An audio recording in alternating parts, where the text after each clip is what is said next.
I'll make a start. So welcome to the webinar, Domestic and Family Violence in Cross-Cultural Contexts in COVID-19. So we'll be talking about the issue of domestic and family violence, but looking at it from a cross-cultural lens. And we'll be particularly looking at it in light of the current pandemic, in terms of the way in which it's impacted on dynamics of violence and abuse within families as well. So just to highlight that the material is presented by Diversity Focus, it is our intellectual property, and it's intended for educational purposes only. Quite often in workshops or online, people ask questions about specific cases related to their clients. Without the full knowledge of what might be going on in the background, I'm obviously not able to give information that is specific to your context, but anything that is shared here is shared from the perspective of, I guess, what comes about from my own professional experience, but also through my work more broadly in the area. The sources that are used for the training are sources that are reliable. We use a lot of comprehensive research as well, but obviously we take no responsibility for any liabilities that might arise from that. So it's important that you seek out independent professional I guess, opinion with regards to work that you might be doing specifically to clients. I also want to start off with an acknowledgement of country. I want to particularly acknowledge and pay respect to the custodial owners of the land. I know we're dialing in from various parts of Australia, but for myself personally, I live and work in the land of the Whadjuk people of the Noongar Nation.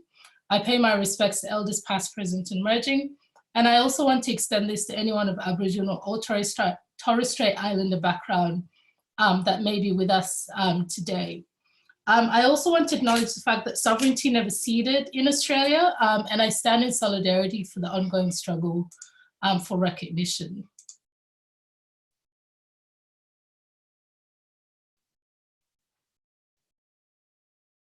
All right, sorry, I've just had a message here.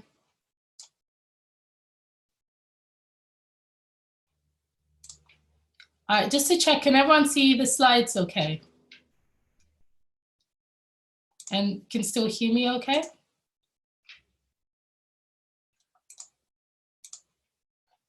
Yes, fantastic. I guess just further to that with regards to acknowledging country, I also want to I guess recognize the ongoing struggle for recognition for the rights of Aboriginal and Torres Strait Islander people in Australia. And I guess for me, this is of particular significance as someone that was essentially born into displacement. I have a personal, I guess, story and a connection to the notion of belonging to land and culture. And Australia for me has become a home away from home as well. So it's important that I recognize, I guess, my place within this country. And also continuing to recognize the history of the people, of the custodial owners of this country as well.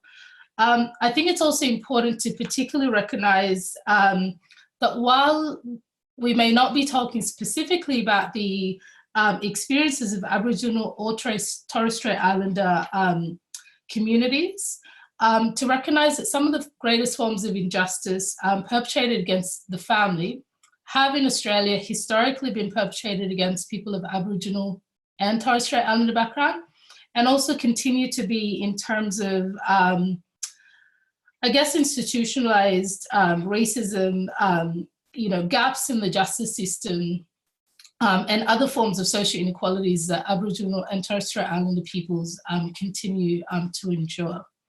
I can see that I've got a few comments in the chat box, so I will just turn to that. Okay, so that's everyone confirming that you can hear me, fantastic. I also want to recognize the lived experience of domestic and family violence. We know, and through the statistics we'll have a look at shortly, that it is something that it's very prevalent both in Australia, but also in all societies across the globe. It's important that we recognize the strength and the courage of those that have survived, and continue to resist and survive violence and abuse as well. In saying that, I want to acknowledge the fact that creating a safe space is important. And obviously we're doing this virtually online, but it's still equally as important that we foster, I guess, a safe space online, and that we, in doing that, that we only share to the extent that we're comfortable, that we're aware of any personal experiences to the issue of domestic and family violence, be they personal in terms of our own experiences as children, be they personal from the context of family members or friends that have been impacted by domestic and family violence, or neighbors, or just people in the community more generally. It's important, I guess, to keep in mind this notion of self-care and to engage and disengage with the webinar as you see fit, because it's important that you do look after yourself. Now, if we will sort of, it's somewhat difficult online, but we will keep an eye out. And if we sort of notice, if anything becomes apparent to us that somebody is distressed or that they drop out and they don't return, we might check up on you just to check that everything's okay. And I'm not going to share anything that's overly graphic, but sometimes the information and the statistics can be confronting for people. So it's important that you do what you need to do to look after yourself. I also want to acknowledge the current COVID-19 pandemic. I want to acknowledge the fact that we are in a global crisis, and the changes that it's forced upon all societies, communities, families, and individuals. We know that for some, these challenges have been fatal in terms of lives that have been lost, both in Australia, but also around the world. But other changes may have also led to a sudden change in people's personal circumstances, such as job losses, economic uncertainty, among many, many other social challenges as well. And it's forced upon us, I guess, this new landscape or this new way of also working. Hence the online delivery of our events as well. So I want to acknowledge that and the challenges that people have and continue to grapple with in light of the pandemic as well. I'm just going to quickly start off with these guiding principles. Now, these are principles that guide the work that I do more generally, but also many aspects of this speak directly to the issue of domestic and family violence that we'll be talking about. Firstly, the human rights framework, that domestic and family violence, as we know, is a violation of fundamental human rights. I also want us to keep in mind the fact that people subjected to violence and abuse have agency. And it's important for those of us that may be in roles where we may be working directly with people impacted by violence and abuse, that all our interventions and our engagement with people is guided by this belief as well. Also this notion that domestic and family violence is not a byproduct of any particular culture, because we know that gender inequality is a global phenomenon. And yes, it can manifest differently across different groups. The rates of violence and abuse may vary across communities, etc. But we know that it transcends culture, it transcends religion, sexuality, gender, etc. I also want us to keep in mind this notion that people who have a refugee or an asylum experience are not necessarily predisposed to being violent or abusive. And obviously not to lose sight of the fact that there are additional barriers or factors such as pre-arrival trauma that may impact on people's experiences. It's important that we don't make assumptions about, I guess, the behaviors that people might have by virtue of their immigration status. And lastly, this notion that we're all culturally and linguistically diverse. And I know for those of you that work in the human services sector within Australia, the term culturally and linguistically diverse, or CALD, is one that we hear being thrown around quite a lot. And there are particular assumptions about who fits that category of CALD. But I just want us to keep in mind that when we talk about diversity of people's experiences, that we're all equally diverse in a sense. And the diversity exists because of the unique differences between all of us. So that's something that is also important to keep in mind. I think it also impacts on how you engage with people. If you appreciate that you are diverse in your own different ways, that they equally are, then if you have an assumption that there's a group of people over there that are diverse and you've got a group at the center that is somewhat neutral. So I think that's an important fact to keep in mind as well. Now, in terms of the outcomes for today's webinar, we'll start off by an exploration of looking at the conceptual framework of domestic and family violence in Australia. And some of these frameworks are also informed by other international frameworks around the issue of domestic and family violence as well. We'll talk about the prevalence of domestic and family violence. We'll look at what does it look like from an intersectional lens, and what are some cross-cultural differences or considerations to keep in mind.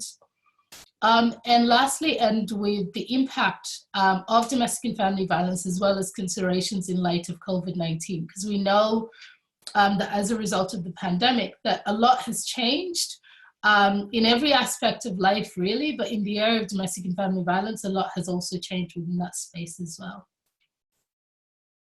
All right, so I want to start off with, I guess, some basic rules of engagement, I like to call them, or group agreements. And these are just important things to keep in mind to make this a safe environment for everyone on the webinar. Firstly, the notion of respect, I think it is something that must characterize how we engage with each other, certainly how I engage with you, but I also have that as an expectation in terms of how you might engage with myself. It's important, I guess, to be present. And I know that we've got, because it is a webinar, people can't necessarily, come onto the screen and speak, but you can use the chat box or the Q&A feature as well. So it's important that, I guess, we're a little bit patient with if we've got questions, etc. I have Liz also on the line, one of my staff members, who will be managing that aspect. But yeah, it's important to keep in mind. So we do encourage you to interact as much as possible through the chat box, but also be mindful that we will be getting through to the questions as well. It's important that I think we engage with this work or this topic in a manner that's non-judgmental, because in trying to understand people's experiences, for those of you that work in roles where you might be coming across clients, your role may not specifically be around domestic and family violence. You could work in the health arena. You may be, working with youth work or children's services or any kind of work, really. The issue of domestic and family violence can sort of feature in terms of people's personal experiences. So it's important that we are non-judgmental in how we engage with this issue and how we might engage with people impacted by domestic and family violence. Again, just to reiterate the importance of creating a safe space and being, I guess, aware of your own discomforts or triggers. And if you feel the need to disconnect, then please do so and return when you can as well. I'm going to hand it over to Liz, who is going to take us through some of these points around engagement and connection. Liz, are you there? Yes, thanks, Elizabeth. Yes, it's a pleasure to be with you all today. As Elizabeth mentioned, I'm a project officer with Diversity Focus, and just kind of wanted to go through a few points.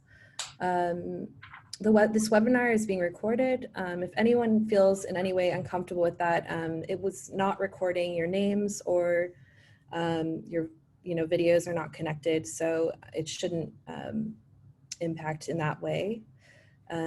Feel free, if you have any tech issues, I have my phone ready to go. A few of you have already called in, but feel free to give me a call and I can try to get you back in the webinar. Or any other tech support that you need. I'm also available via email. And lastly, we just ask for our own evaluation. If you all don't mind, in the next couple of days, we'll send out a survey just to get some feedback in regards to how we're doing, and also other topics or areas that you'd be interested in learning more about. But it's a pleasure to be here with you all, and yeah, onwards. Thank you, Liz. It's very confusing with both of us being Elizabeth. I tend to call her Liz, but yeah, thanks for that. All right, so welcome everyone. I guess by way of introduction, if you've come through the website or perhaps registered for the event through Eventbrite, you may have seen the flyer with my bio, so I'm not going to go through all that. But just to give you some context, I guess, to who I am and what brings me to this work. So my work within Diversity Focus revolves primarily around training and research. It's an area that I'm deeply passionate about. We do have quite a few modules around diversity and inclusion, of which domestic and family violence is one of our training streams. So we specialize in delivering training around domestic and family violence in cross-cultural context, as well as other training around unconscious bias, diversity in the workplace, etc. I started this work 3 years ago. So I founded Diversity Focus out of, I guess, a desire to want to create an impact, but also I think to shift the narrative a little bit around diversity and inclusion. And I felt that there were quite a few gaps when I looked at what diversity and inclusion trainings was being provided, not just in Western Australia, but even around Australia as well. So I guess, aside from that, related to the issue of domestic and family violence, I am doing my research in domestic and family violence, and my PhD thesis is looking at conceptualizing domestic and family violence in the frame of collectivist cultures. And again, that came about through training. So it's actually practice-led research where I'd hold up these frameworks within training and I talk about the cycle of violence in an intimate relationship.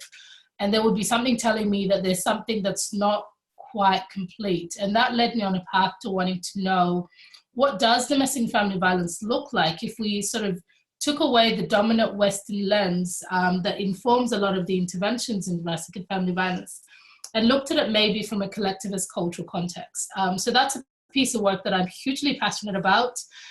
It will take me a couple of years, I guess, as a mom with 2 young children. But it's I think work that I believe is very important. And I guess aspects of the research I do and I will bring into the webinar as well. So it's important that I mention that.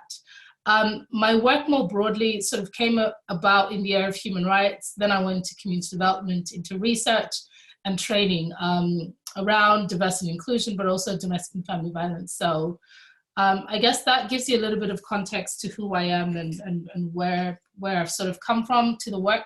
My own cultural background is South Sudanese. And I guess that my migration experience and community links, etc., being quite a grassroots organization, also informed the work that I do as well. So thank you for that. I'm going to ask you, Liz, to introduce yourself again as, well, you haven't before, but if you can introduce yourself, that would be fantastic as well. So my name is Elizabeth Tacanio. I'm originally from the US, but have lived around the globe. My background is in human rights, medicine, and gender-based violence. I just completed my master's and have conducted the first national study in Australia on the experiences of women who've undergone female genital cutting or mutilation. We are hoping to build the first clinic in Adelaide this coming, hopefully end of this year or next year, called Desert Flower. We're hoping to open a branch to provide treatment to women who've undergone cutting, and that's my interest, as well as human rights. And that's a little bit about me. Thanks for that, Liz. Fantastic, thank you. Please bear with me because I am sort of managing multiple things at once. So I do have the slides that I'm getting through, but I also get notifications in the chat box that if I notice, because it may be a question or something that somebody's wanting to bring up. I will ask you to keep your questions to the end, just to be able to allow me to get through the material. Also because your question may actually relate to something that's coming on later on as well. So just be mindful of that.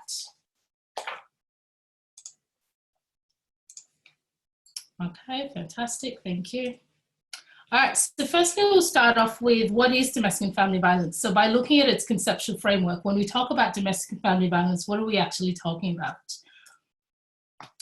I start off firstly with, I guess, to present you with the typology of violence, which is developed by the World Health Organization. And it's a tool that's used, which characterizes violence in various different aspects. So it looks at interpersonal, so violence that a person may sort of enact upon themselves. It also distinguishes family and partner violence, so violence and abuse that may be experienced from a family member or from a partner, and it can take multiple forms. Obviously, we can see there that in terms of its nature, it can be physical, sexual, psychological, as well as deprivation and neglect. We'll look at the specific categories in a moment. And then it can also be perpetrated against various members of the family. And then you've got community, so that's violence that is perpetrated primarily by someone who might be an acquaintance or a stranger or people in positions of authority. So this could include experiences of extreme violence at the hands of, say, government forces or militia groups or police or other people in authority as well. I guess it's a great way to sort of characterize the issue of violence more broadly, but in looking at domestic and family violence, we are going to focus on the family/partner aspect and how that can manifest differently for members of the family as well. So when we define domestic and family violence, just got another chat box. Someone has asked if the slides will be available after the webinar. I'll get back to you on that. We can send out the PDF if that's of value to people, so I'm happy to do that. Thank you. So I guess in defining domestic and family violence, we know that it is an abuse of power and control within a relationship. That is really the distinguishing factor. It's also a pattern of behavior, and a range of tactics may be used as part of those behaviors as a way to enact and also maintain fear as a means to maintain control over somebody.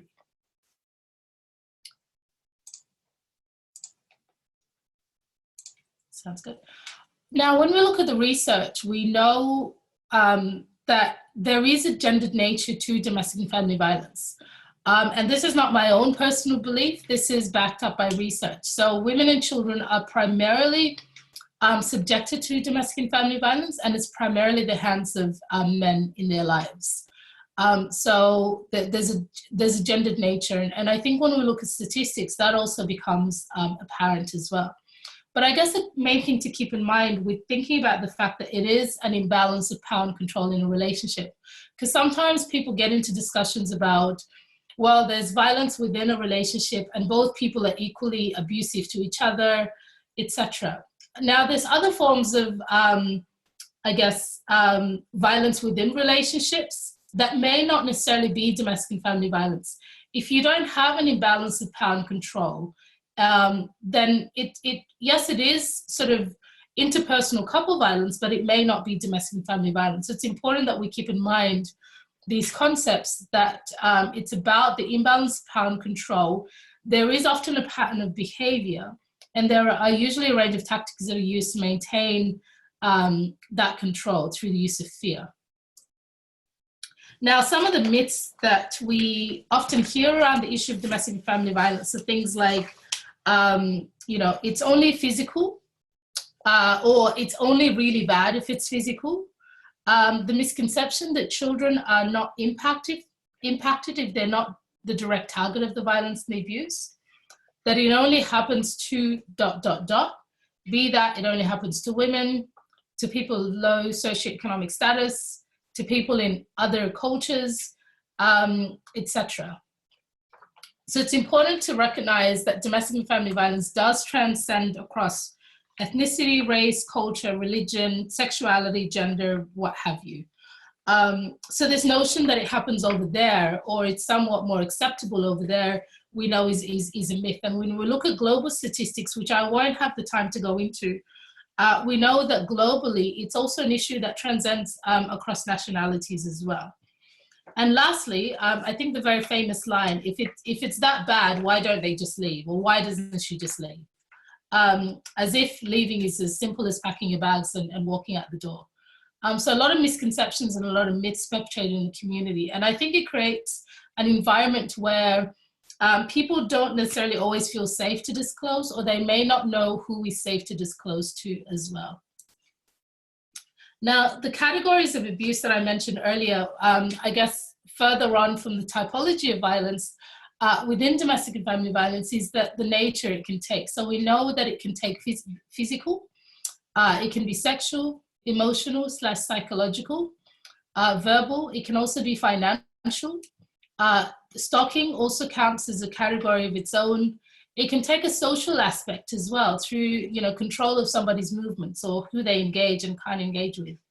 It could also take the form of cultural spiritual, so how culture or religion, spirituality may be used as a means to maintain power and control or to abuse. And also technology facilitated abuse, so the ways in which technology may be used as a means to maintain power and control over. When we look at the rates of violence against men and women, so this is Australia specific, this is from an infographic from ANROS, the Australian National Research Organisation for Women's Safety. And you can see there in terms of statistics, when I say that there's a gendered nature, you can see that in statistics quite clearly. Now, it's important to highlight also that these statistics rely on things like data from hospitals, as well as police, etc. So it only really gives us a glimpse into, I think, the real issue out there, because the majority of people who experience domestic and family violence don't actually report to the police or other authorities as well. We can see also that children are missing from this statistic. So we know that in Australia, more than 1 million Australian children are affected by domestic and family violence. These are from statistics by the Australian Bureau of Statistics Personal Safety Survey. We also know that more than 2/3 or 68% of mothers who experience partner violence said that children were in their care at the time when it happened. And an estimated 55% of children who are physically abused live in households characterized by domestic and family violence. Now, I think often when people look at the rates of violence, one thing that usually stands out to people is this one on the bottom right. The 1 in 2 Australian men experience physical violence. You may notice that, so when you look at the first two, so sort of the top line, that looks at the experience of sexual violence broadly. The second and the third line looks at it in the context of a relationship, so a current or a former partner. And the last line looks at it looks just at the context of physical abuse in general, not necessarily from an intimate relationship. So when you look at that last one on the right, so the 1 in 2 Australian men, it is true that men are much more likely to experience physical violence. But the main difference is that it's generally at the hands of other men, as opposed to with women, it's generally at the hands of men as well. So essentially, the safest place for, I guess, the unsafest, the environment that's most unsafe for women is the home environment, if you look at it in the context of statistics around family violence. For men, it's outside of the home, at the hands of other men. So that's an interesting, I guess, distinction when you look at that as well. I guess further to that also, in terms of homicide rates in Australia, nearly 2 women a week are murdered as a result of domestic and family violence.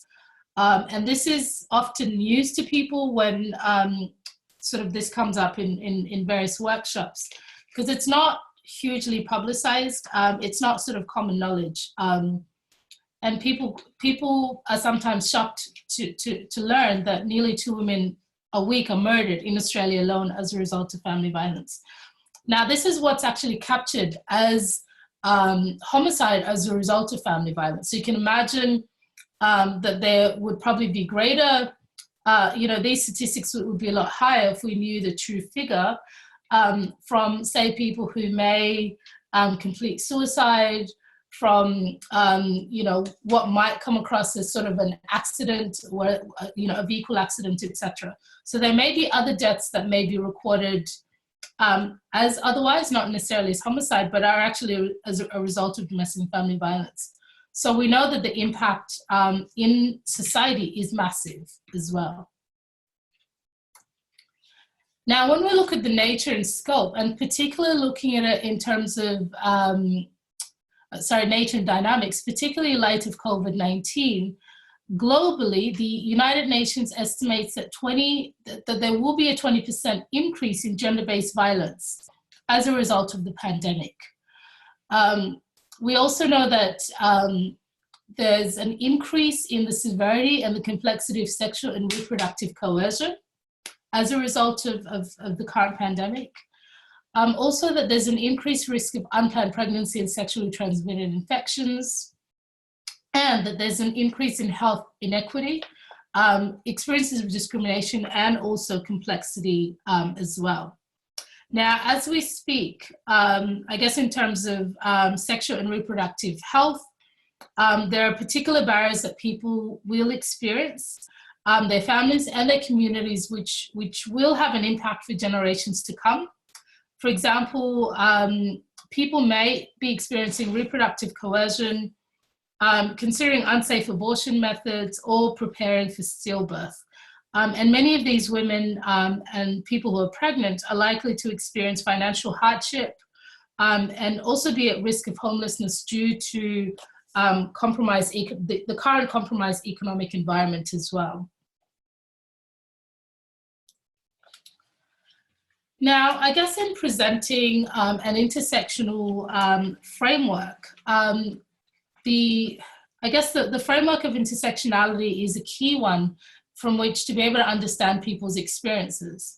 It recognizes the multiple forms of social inequalities that often intersect to create entrenched disadvantage for particular members of the community. Intersectionality can be used as a prism from which to understand the layering of these social inequalities and how particular individuals in cross-cultural contexts are placed at greater risk of socio-economic and political disadvantage. Now, when we use an intersectional approach, it helps us to appreciate the complexities inherent within each context and the need for more holistic responses that take into account the diversity of these layers. Because the reality is that as a result of the many, many layers that people have, the experience of domestic and family violence is made much, much more complex. Because it's not one thing, it's usually 10 other things as well. It also helps to allow for a contextual understanding of each person's experience.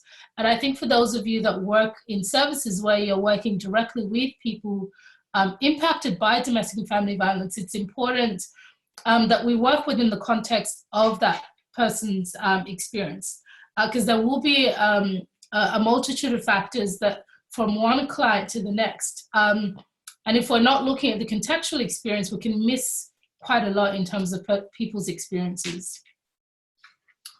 I guess in terms of looking at some of those layers, we know that the migration context is another layer that has a huge impact because the experiences of domestic and family violence in cross-cultural contexts differ greatly across different migration contexts. Now, I'll be sharing, I guess, examples that probably touch on some of these migration contexts.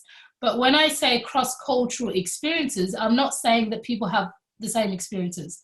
There's huge differences, and people's migration pathways also have a huge impact on both their individual and collective understanding, but also how they may experience violence and abuse. So we know that someone who comes through as a migrant, their experiences will be quite specific. Someone who comes through a refugee pathway, will also have other factors that are quite specific to their refugee experience. People on spousal visas also have their own, I guess, unique set of challenges when they're experiencing domestic and family violence, and additional risks that the migrant, for example, may not necessarily be dealing with. A skilled migrant also have their own set of challenges. Someone who is stateless also has very, very different challenges. Even their inability to access services alone is huge. Likewise with international students as well, often not eligible for government-funded services, etc. And a person seeking asylum who has not yet had their, I guess, status determined to be found and to be a refugee also have their own unique set of challenges. So it's important, I guess, to contextualize the fact that that cross-cultural experiences are there's a lot of diversity across them. And when I speak, I speak broadly, but we must never lose sight of the fact that there are individual experiences as well. And people's migration pathways have a huge impact. Now, when we look at dynamics, it's important to recognize that the way that we conceive what family actually means differs greatly across different cultures. The dynamics also within families, dynamics of power, are also vastly different across groups. The family unit will often experience change as a result of the migration and the process of acculturation as well, particularly for those families that have migrated into Australia. I guess when we talk about the conception of the family, if I may go back to that first point, the very definition of family, as we know, will differ across cultures. Collectivist cultures generally have a much more expansive definition of the family compared to, say, Western understanding. And this has an impact on several layers.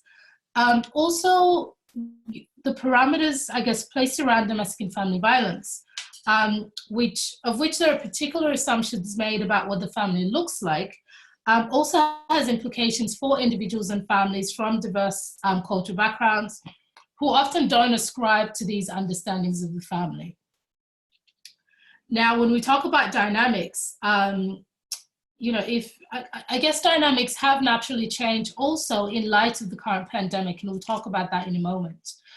The acculturation process is also, I guess, hugely challenging for all members of the family. And it's also important to highlight that people will experience acculturation or will acculturate at different speeds and in different ways as well. So the experience of parents might be very different to their teenage children, and it may be different to younger children as well. Also, I guess for families that may have migrated to Australia, that their absence of familiar protective factors, these could be the extended family, particular members of the family, or the extended community who they don't have post-arrival, also creates, I guess, increased vulnerability for some individuals and families. And I think also some research and anecdotal evidence from practitioners has also highlighted that for some families, the experience of domestic and family violence actually happens for the first time post-arrival. And that is because there's a new set of challenges and other factors that come to the fore once families have migrated. And those protective factors are also missing. So that heightens vulnerability for individuals and families as well. Also, I guess when we look at pre-arrival experiences of collective violence, whether they're direct exposure to, also act as risk factors for individuals. Now, I'm talking mainly here of people that may have a refugee or asylum seeker background. But also, I guess, other groups or you know, who've come through other migration pathways may have equally had you know, pre-arrival experiences as well that create a new set of dynamics or I guess heightened vulnerability as well. Also, exposure to strict and rigid gender norms such as harmful notions of masculinity, can also add to the complexity of the dynamics of domestic and family violence. We also know that relationship dynamics can be negotiated in ways that that I guess may be perceived as very complex, particularly when compared to sort of mainstream Australian experiences as well. Also, the family unit does experience a lot of change as a result of migration. The process of resettlement can also be hugely challenging, and people experience those challenges in ways that are very different. It's also important to keep in mind this notion of safety, because I think there are often assumptions made about what safety looks like. And in the context of domestic and family violence, sometimes there's assumptions made that if the person is outside of the family home, or if the abusive partner or family member is not physically present, then the members of the family are safer. There's also often assumptions made about what safety looks like for people. And it's important to keep in mind that the notion of safety can vary vastly for individuals and groups. So what looks like safety to somebody may not be the same idea that a practitioner has or a service provider has around safety. Often people will say that they actually felt safer when the abuser was around than when they were not around, because when they were around, they're able to sort of read the dynamics within, I guess, a relationship. They're able to see when there's been a change. They're able to sort of predict what's going to happen next. But when they're not in view, they can't predict what's going to happen. They can't read the signs. They have no way of measuring or understanding that violence may escalate, for example. And so it's important to keep in mind that people's notions of safety vary greatly, and that we don't make assumptions for people about what safety should look like. So it's important that we're guided by people's understandings. But obviously that we also are never afraid to highlight when we do have serious concerns for somebody's safety, when their idea of safety may not necessarily be realistic, or may not be sort of taking view of other factors that actually put them in danger. Also to keep in mind that there may be individual or familiar circumstances that act as further risk factors, such as multiple perpetrators of violence, visa abuse, forced marriage, and social isolation, among others. So those risk factors also create a new set of challenges that put people at particular risk, but also make, I guess, the experience not only difficult for people, but their ability or the options they have to disclose or seek help, etc., may also be severely diminished by those multiple factors as well. Now, when we look at domestic and family violence in crisis, we know from research that the prevalence, the nature, the impact, as well as the severity of violence and abuse changes greatly in times of crisis. I know that recently with the Australian bushfires, if I can use that as an example, there was a publication by Anne Rose that talked about the nature of domestic and family violence in light of the bushfires, and particular challenges that people were experiencing, being confronted with this crisis, fewer avenues for seeking help and protection, people being sort of stuck in overcrowded shelters, etc. Now, we know that COVID-19 has created a new set of its own challenges, because we know that access to services, because of the requirements around maintaining physical distance, has diminished greatly. So fewer services are actually available in lockdown. The avenues that people might have traditionally had to engage with services, whether it's people who are using violence or people subjected to violence, are also severely diminished as well.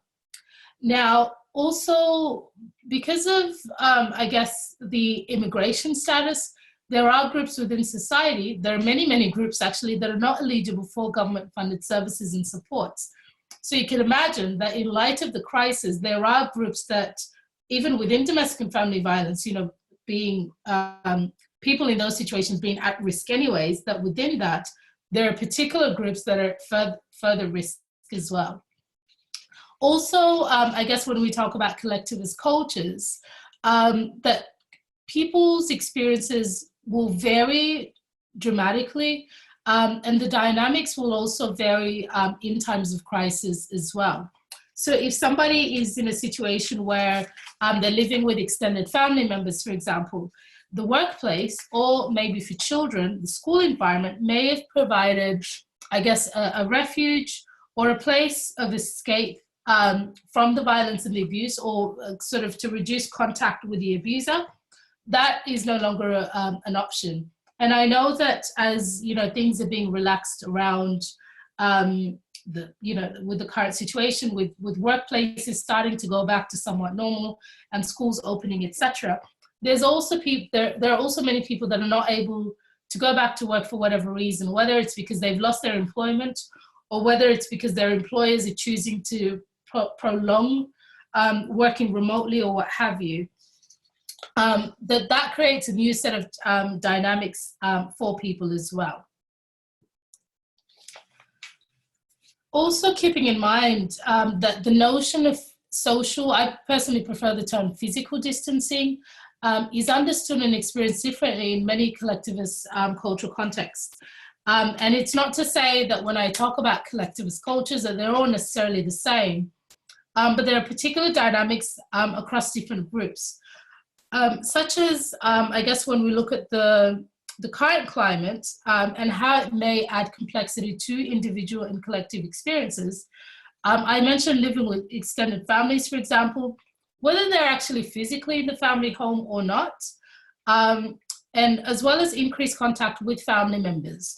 Also the notion of maintaining distance from family members who may even be outside of the family home is considered, I guess, it's a foreign concept to a lot of groups. And I guess if I can even use my own sort of cultural context as an example, I think I read somewhere, it may have been on social media, one of those memes, it was saying something about, you know, I don't remember the particular group that we're using, but it was a sort of collectivist culture group where they said, you know, in this group or in this country or what have you, that people think that when we talk about social distancing or physical distancing, that it's everyone who's not your family member. So you can still get around and you can still visit family because family is family. But everyone who's considered outside of that family, those rules sort of apply. So people's understandings of the notion of social or physical distancing will also vary. And people's experiences around that, as well as the challenges that people may personally experience with regards to actually maintaining that, are also quite contextual to not just their cultural experiences, but also personal experiences as well. We also know that due to limited access to services, that there's fewer avenues for reporting or seeking help, and alternative arrangements that some services are put in place, such as telephone-based support, are often not safe for many people who are experiencing domestic and family violence. Also, people who use violence have now got, I guess, new avenues in light of the crisis for maintaining power and control over the people that they are abusing. Now, when we look at pregnancy as I guess, a high-risk indicator, we know from the Australian Bureau of Statistics Personal Safety Survey carried out in 2016, 1 in 5 women, or 18%, had experienced domestic and family violence during pregnancy. So the experiences of pregnant women with, I guess, also fewer avenues for seeking support and accessing services also creates particular dynamics as well for people in those circumstances. All right, well, that brings us to the end. We do have 10 minutes left, and I do want to open it up to questions or comments. But I also want to mention, if people are interested in further professional development, we do have 2 workshops coming up. So one is an introductory workshop, which goes much deeper, being 2 hours this Thursday. And the second one is a practitioner workshop. So that is specifically for people who are working in various frontline contexts. If you go to the website and hover over workshops and upcoming events, you'll be able to register for those directly. I guess in ending, I just want to end with some remarks around the issue of domestic and family violence and why I believe it's a community issue, it's a public health issue, and it's also a human rights issue as well. Because when you sort of look at this, I guess, image, you've got the boat that's obviously sinking, you've got two people at the top thinking, glad that the hole's not at our end, but eventually what's going to happen, we know that the boat will sink and they'll all go down.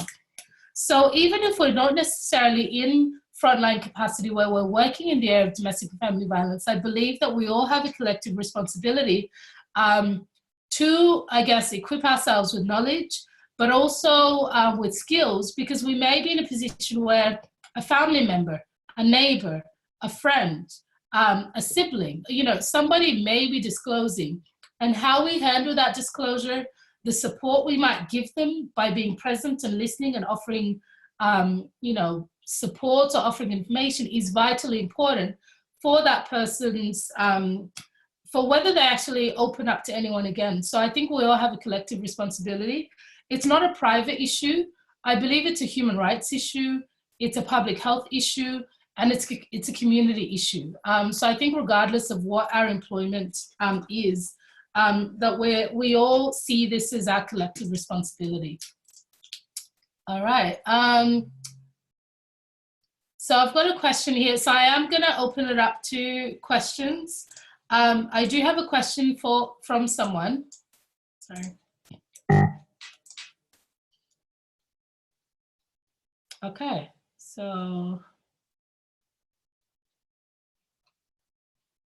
how do I get that question back up again?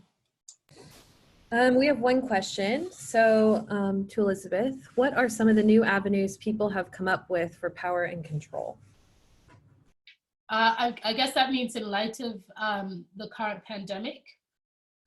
I guess the new avenues are, firstly, the fact that people are actually stuck at home, where maybe previously somebody might have been able to go to work. The abuser might have been able to go to work. The person subjected to violence and abuse might have been able to go to work. That's no longer now available. Other tactics that I've also heard that people are adopting are things like, asking someone to go to the shops and asking for specific things like, I want toilet paper, because we know that we went through a phase where, no shops had toilet paper. Or they're asking for hand sanitizer or very specific products that they know are in short supply. And the person returns home and says, I'm sorry, I couldn't get them. And they say, how dare you not bring it? I needed it, rah, rah, rah. So I guess it would be different for different people's personal experiences, but abusers are using the current situation as a means to maintain power and control, or also as a means to further abuse as well. But that's going to look different in different family situations. But I guess being stuck at home and the unavailability of a lot of services, people not able to, maybe if they were accessing regular services, so if the abuser was attending a men's behavior change program, for example, they no longer have that, but also the person at home no longer has that disconnection from them. I hope that answers your question sufficiently. Okay, any other questions? Maybe Liz, you could ask them because yeah, thank you. We have one more. So one of the biggest issues I have worked with is spiritual abuse, men not allowing women or children access to their religious community, or physical violence towards women, teens, and children at church. If the women, teens, or kids become challenging to the man about the freedoms Australian people have, the culture seems to overrule the religious rules, how to deal with within a church. And she's speaking from a perspective about a professional man violating his wife and daughters in front of church members. Thank you. That's a very complex one. And that's one that I've come across, I think, in some instances. It is difficult because it's not one person. There's many people involved. You may have an entire congregation involved. And it's not to say that they're all necessarily perpetrating the violence and abuse, but they're all essentially silent bystanders. in some work that I've done in the past with religious leaders, sometimes it's about finding, because there will be people, whether it's the church or whatever faith it might be, who are not supporting of violence and abuse. And I think if you have, I guess, leaders within that space that are willing to be vocal, and maybe even to use a religious text as a means to back up. Because yes, you can use religion as a means to maintain power and control, or to further particular ideas, but there are also many scriptural texts, be it in the Quran or the Bible or whatever holy text that people use, that also speak against violence and abuse, and talk about respect and care and etc. I know that some work that has been done with religious leaders, it's been about them using that as a means to say, actually, this is not acceptable. And in the context of our faith, we preach, safety and security and respect. But it's a tough one. I guess it's, if there are people like that have a different perspective and are willing to share, that may be an avenue, but otherwise it's really difficult. Yeah, I mean, I guess I can't say much more than that because I don't know the specific context as well, but I hope that gives you something to think about.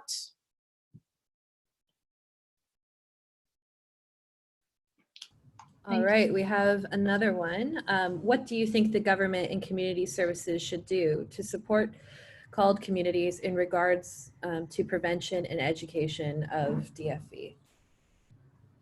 Okay, I think that there's a huge shortage of community-based education and awareness raising programs.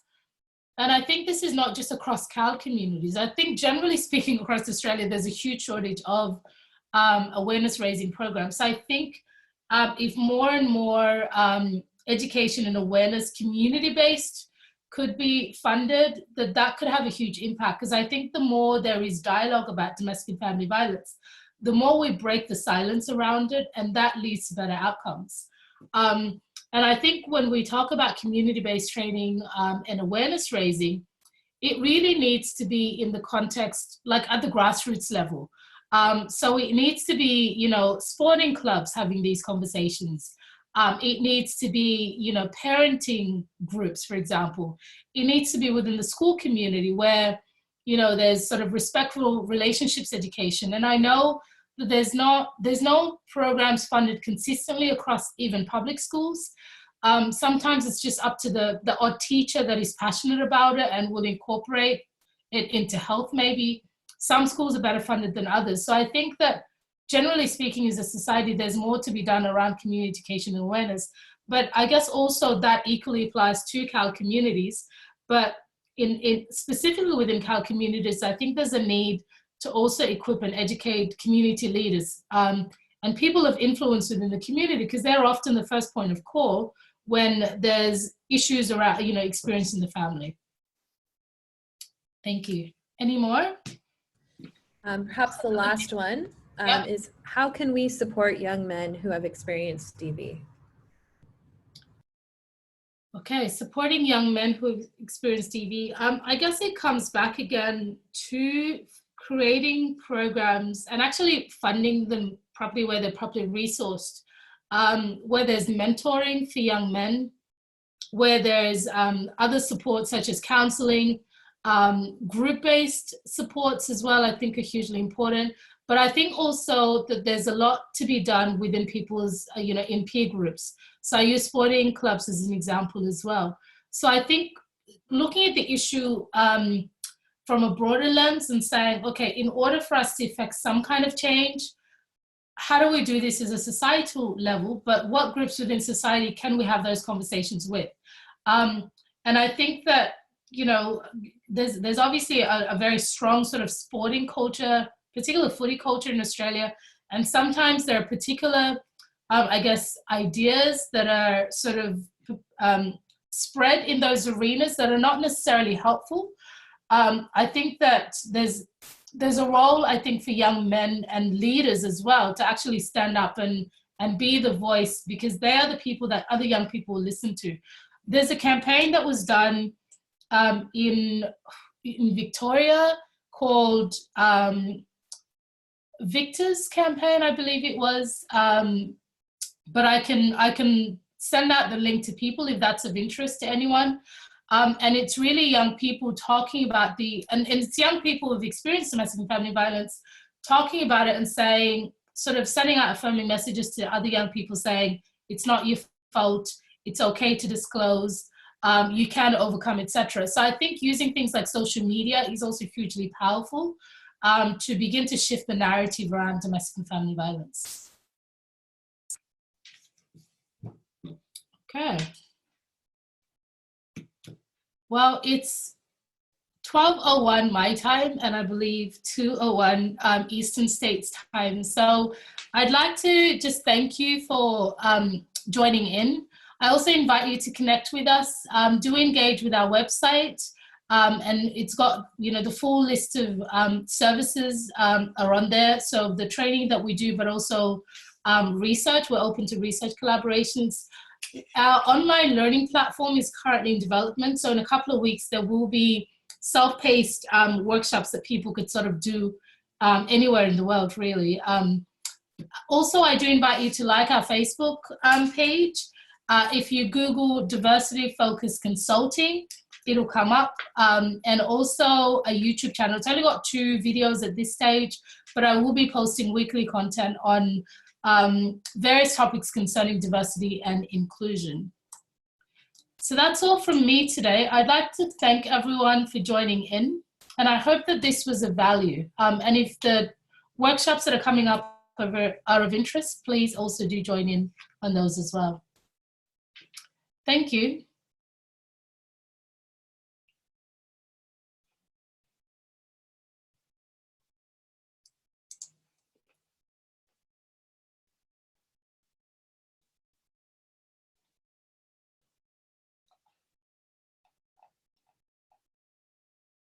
Thank you. Thank you, everyone. Thank you. Thank you. I'm going to end the session now. Thank you.